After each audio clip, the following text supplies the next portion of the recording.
This is going to be an excellent complement to the previous presentation, because what I'm going to do is take a very simplistic look at the demand side, so all the people who are consuming, all the industries that are consuming electricity, but focus on the supply side, the generators, and what happens to them when various policies are introduced to reduce, in my case, emissions predominantly.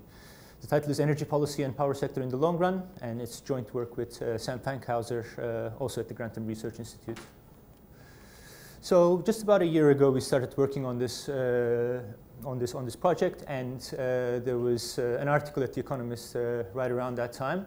It said the electricity system is being re-regulated as investment goes chiefly to areas that benefit from public support.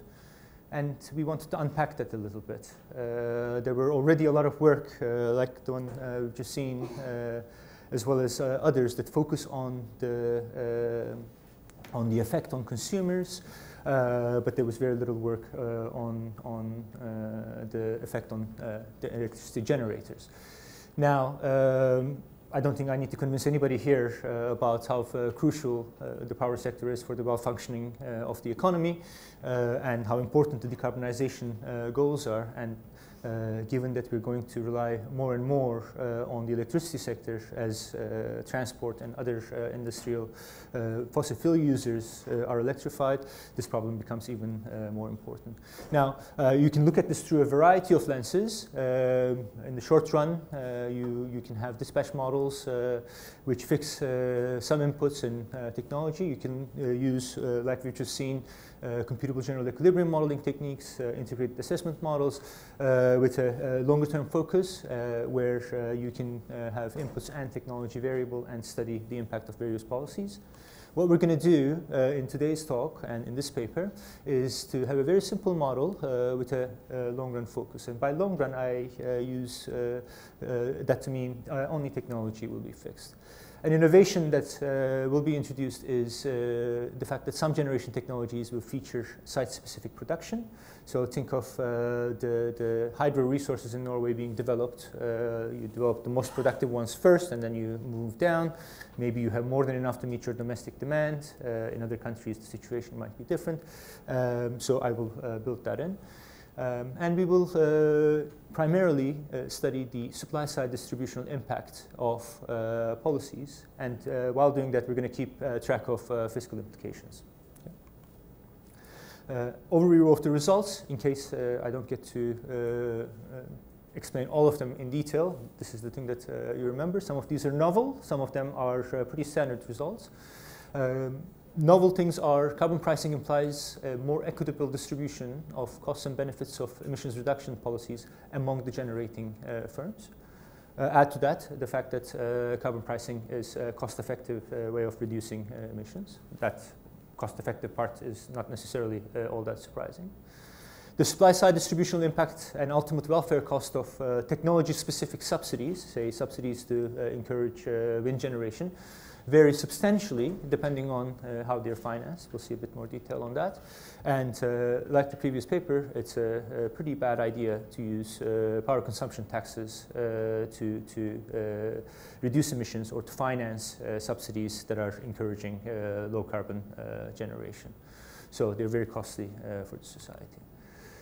Here is a visual overview of the model. The model is simple. There's not much more structure than what you see here. At the very beginning, I mentioned that we're going to have a very simple power demand, basically a constant elasticity constant price elasticity of demand for the consumers. We're not going to distinguish between households and industrial users. The government will set a bunch of policies. I will give you more details on them. They will all target the same emissions reduction from the power sector. And those policies can intervene in the output market, that is the domestic power market, by offering a higher price offering a higher price to a particular generation technology, subsidizing the output of that technology, or by taxing power consumption so that the market as a whole declines. The government could also intervene in the input market, subsidize the capital costs of firms, or tax the fossil fuel inputs of the fossil fuel generators, coal and gas. We'll focus on 6 different technologies. I have grouped them here in various ways. The site-specific productivity will be active for wind, solar, and hydro. There's going to be nuclear, and there's going to be coal and gas. You can see that it's straightforward to keep track of the net revenue implications of any additional policy to achieve any additional emissions reductions. A number of very restrictive assumptions. So we're going to assume constant policies and compare two equilibria, one with the introduction of the new policies compared to the starting point, and exogenous input prices, so fossil fuel prices will be fixed, and no market power for the firm. Now, let me give you a bit of intuition about profit maximization problem of the firm. A firm will take a number of things as given. Some of these are going to be truly exogenous. Others will adjust in the model to clear the market. P is the price of electricity.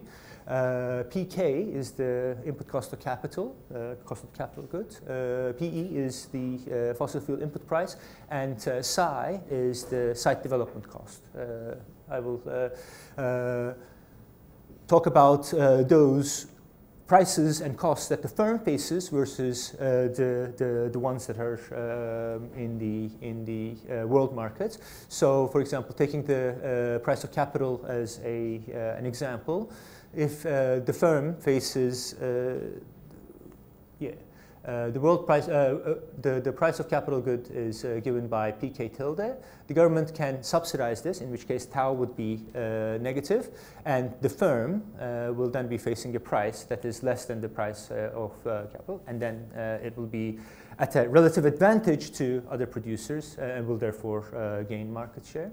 The price P here will be determined by market clearing, but the government can intervene in that market and introduce a subsidy and make sure and thereby enable certain generating technologies receive a higher price.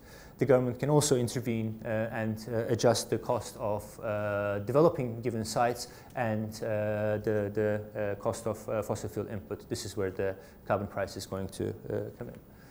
The net present value of a site, the production will take place at sites, given all of these prices collected in vector omega, is going to be given by this expression. It's basically the per period profit, discounted, present discounted value of that over infinite future, the initial investment costs, and the site development costs for that particular site is going to determine V.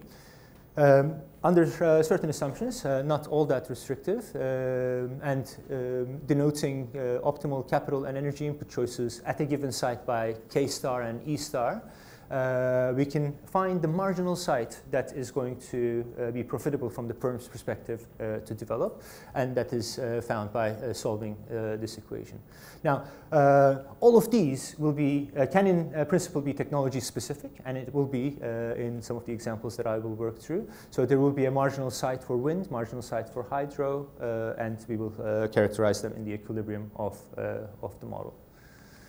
Now, to give you a sense of how this works in practice, I will focus on the wind firm. And the wind firm will have access to several sites indexed by S. We have ordered the sites such that S equals 0 is the most productive site. That generates the greatest value for the firm. As more sites are developed, the value of sites declines. At some point, that value hits 0. The total value of the firm is the value, the integral under this curve, which is the blue area. Now, all those sites will produce electricity. The most productive site will produce most of that electricity, and then it will be declining. At some point, it will reach 0.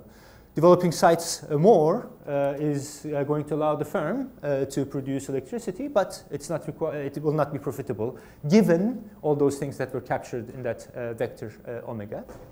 And the main point I would like to make here is that once you change elements of omega, say offer a subsidy for capital input of wind, what you're going to be doing is shifting and bending these curves so that the marginal side changes, you gain market share, and as a result, the total production by a given generation technology is going to increase. So there's one for this for each of the generation technologies that we have. There are 6 generation technologies in total, wind, hydro, and solar. Coal, gas will be emissions generating technologies, and nuclear is only going to rely on capital to generate electricity.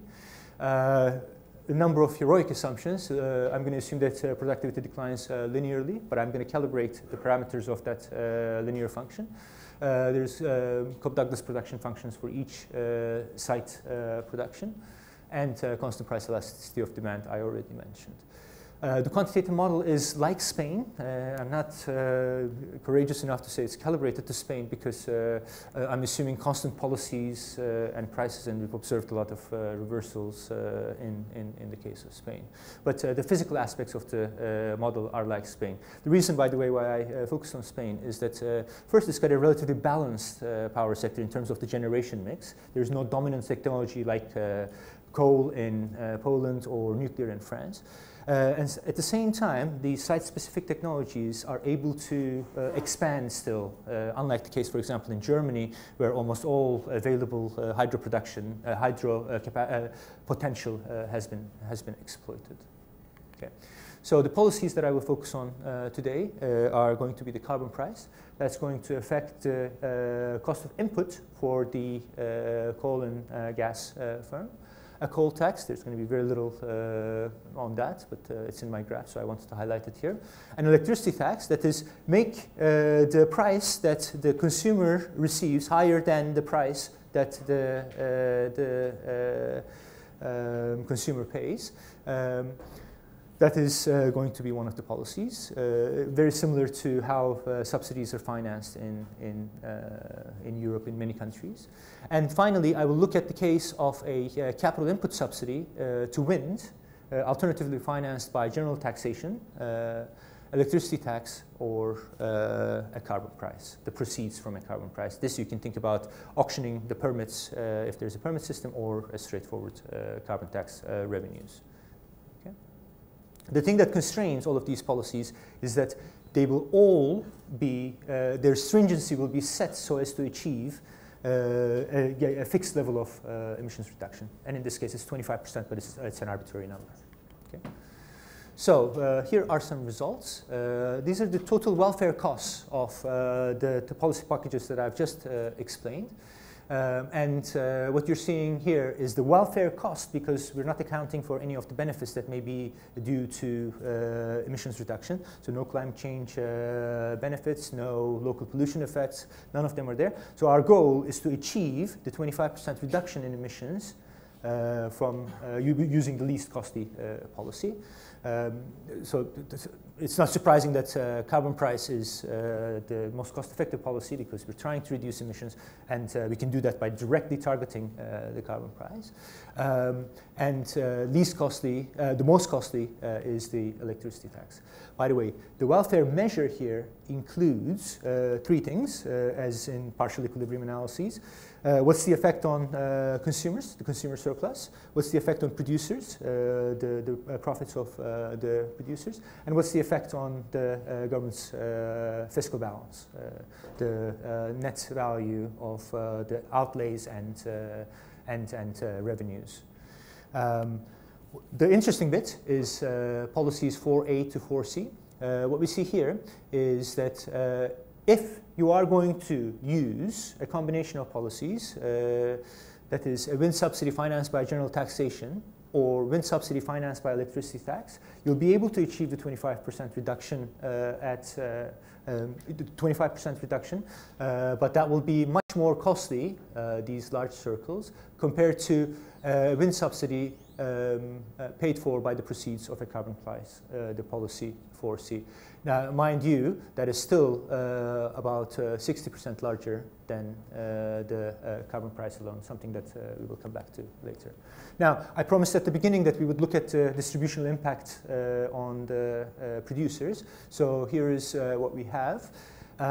First, let's focus, what we're looking at here is a capital input subsidy to the wind firm, alternatively financed by these three policies. I have on the left-hand side the impact on the value, think about the stock market value of the firm under general, if this policy is financed by, if the subsidies are financed by general taxation, electricity taxes, or carbon prices. Obviously, as the subsidy recipient, the wind firm benefits a lot.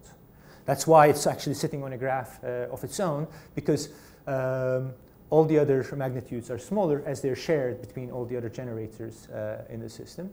What we can see is that the other generators, including low carbon ones, because they lose market share to wind, they all see a decline in their profits. If, however, the wind subsidy is financed by a carbon price, then this decline in the value of low carbon generators, in particular hydro, solar, and nuclear, is reversed because they capture market share from both wind and the fossil fuel generators. The main message from here is that as we move from left to right, the positive effect on the wind firm's profits becomes smaller, and the negative effect on low carbon generators become positive, and everything gets compressed. That is, if you are paying for a subsidy, you should pay it using the proceeds from a carbon price. Now, we can compare carbon price to wind subsidy and carbon price. Remember, in the circles, what I was telling you is that you can achieve the 25% reduction using both of these. Their stringency is set so that you achieve that same reduction. The welfare cost of carbon price is significantly lower than wind subsidy financed by the proceeds from carbon price. But what I would like to highlight in this graph is the fact that the compression that you were seeing in the previous graph, now all 6 generators' stock market value is in this graph, is compressed even further.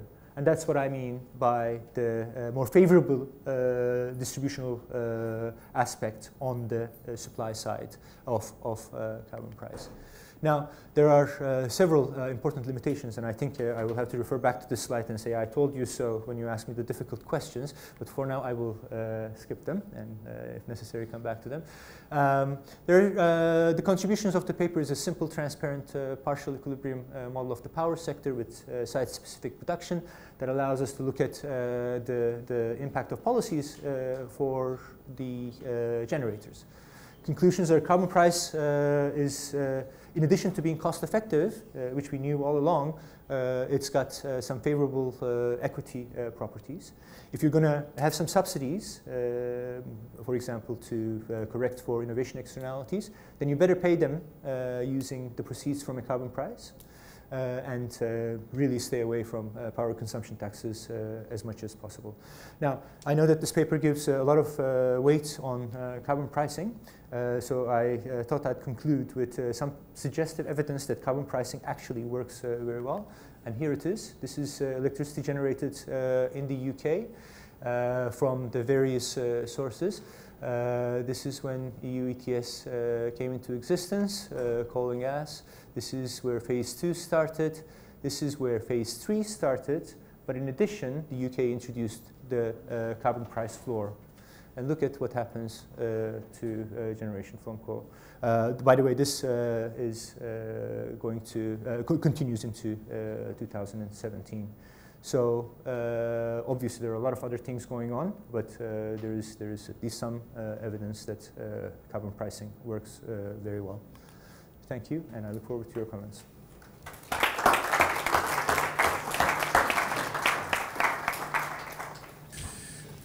Okay, so questions. I have one question here. That's very interesting. Can you go back to the slide of the distributional impact on coal and gas? Yes. Yeah, why a carbon price? I'm a bit surprised by the fact that the distributional impact on the market shares of firms is very similar on coal and gas, because they are very different carbon content. Can you explain a bit more this result? Yeah. So basically, what you're trying to do in this very simple model is trying to get the 25% reduction to come from various alternative, come from coal and gas, but which competitor fills in, and therefore what price changes are implied in the market clearing price are different. And that's why, so the allocations underlying these will mean that the coal and gas generation are pretty similar in both scenarios that you observe here. But how it is shared, how that the market share that's released from coal and gas is picked up by the other technologies is different, and that has implications for the price. It turns out that the market clearing price will be similar in both cases. That's why. Just to follow, because for instance, in the last slide you find that the decline in coal has been much larger than for gas, and yeah, and that's I mean expected. That's expected because I mean the carbon price should be hit more, of course, coal than gas. Yeah. Sorry, and perhaps one way of capturing this aspect is that the suggestion for an extension that you can introduce some sort of technological complementarity in the model, because we know that, for instance, gas is better as backup capacity of renewable than coal or nuclear. Perhaps that can be an extension that can give. A lot of these margins that you mentioned are absent.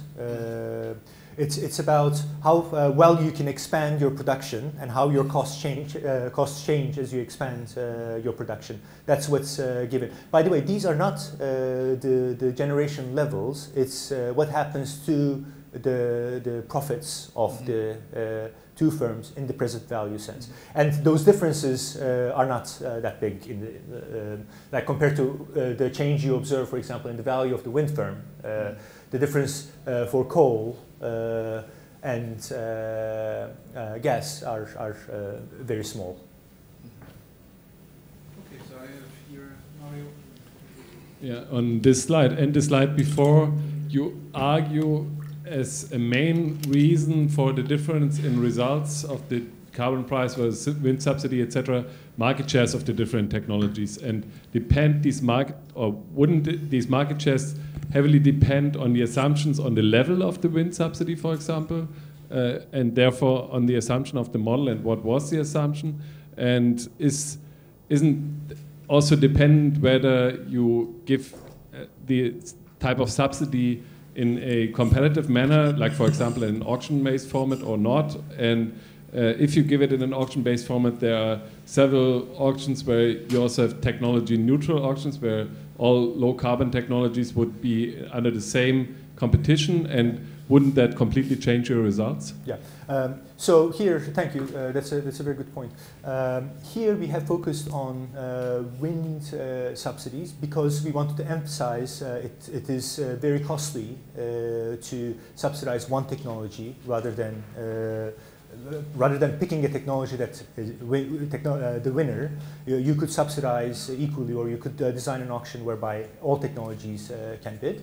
It is by design that we have looked at the technology specific. In the paper, you can see that if you offer the same sort of capital input subsidy to all the technologies, then the market shares are obviously very different, and you achieve your goal at a lower cost to society.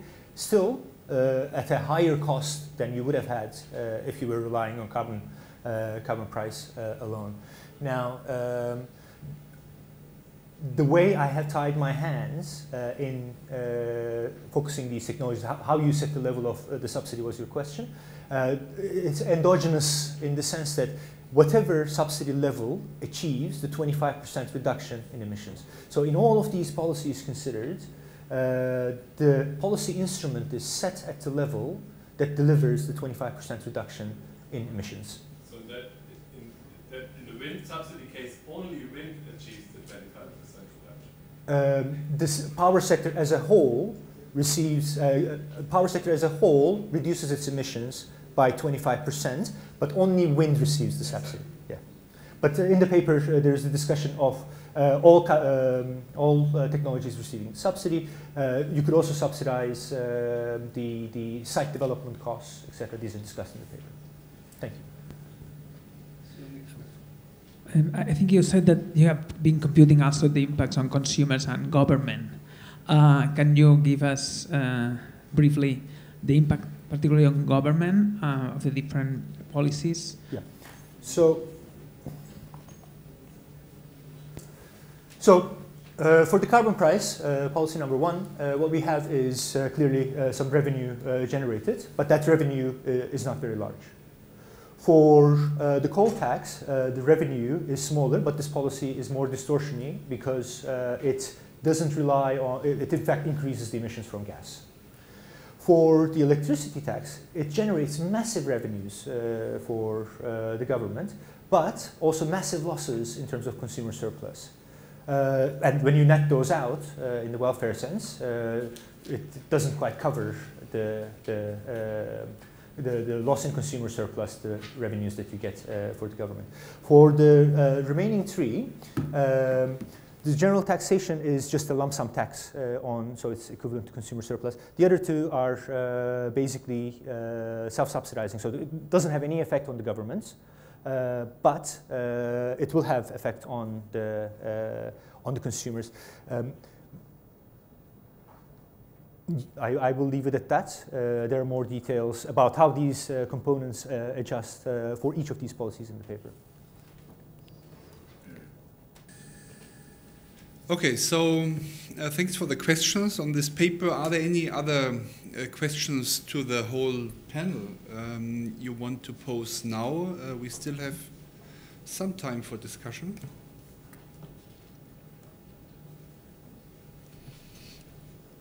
Okay, so if this is not the case, so let me probably just stop with a short remark. This morning we talked about the issue of the long-term adequacy problem and how mandates on retail loads can help to solve this, assuring purchases for long enough in advance. The paper by Valeria followed up on this nicely, I think, showing that with risk-averse consumers, we have even more problems and less incentives to go to the future markets, and these problems have to be solved then somehow as well in terms of the adequacy that we talked about before. We learned a lot about technologies and optimal policies for addressing these directed technological change issue at different stages of development in the second paper by Francesco, and then we had two papers that deal with policy instruments, the financing of renewables, and both papers directed in the same direction. Shakeen showed us the distributional consequences and how electricity surcharges are very bad in terms of distributional issues and very costly. And this was reaffirmed then by the last presentation by Baran, who showed us a similar result, showing us that carbon taxes are indeed superior to other policies, carbon reduction policies, without reducing necessarily the profits of the carbon-free generators. On the other hand, last time I'm putting on my German hat, we have just the end of the coalition negotiations in Germany, at least for the energy chapter, and I can report here that we all pushed very much for carbon prices, but we pushed unsuccessfully. In Germany, of course, I mean, it's very clear that without higher carbon pricing, we are not going to move anywhere. Having flat emission reductions now for 9 years, and no really vision to reduce that. With very high electricity prices, without lowering these burden on electricity, we are not going to move anywhere in coupling our sectors and bringing renewables in other places. So there are a lot of strong arguments on CO2 pricing, taking into account as well possibilities for compensating people affected, companies, individuals affected with receipts from the carbon pricing, as we know from literature. And even though we made all these points, and I think the whole academia in Germany was reunited to make this point, we were not successful convincing policymakers to move any step. And I really say any step, because the last negotiation that was on the table was reduce the electricity price by 1 cent, to increase the carbon price by 1 cent per kilowatt hour. So we are really talking about really marginal things, but even this was not possible to agree on in these negotiations. So I think we have to hammer out these lessons even further, and we'll have a lot of time to convince policymakers, because it does not seem that they are moving in this direction. So with this comment, let me please close the session. Thanks again for all the contributors to this exciting panel. Thanks.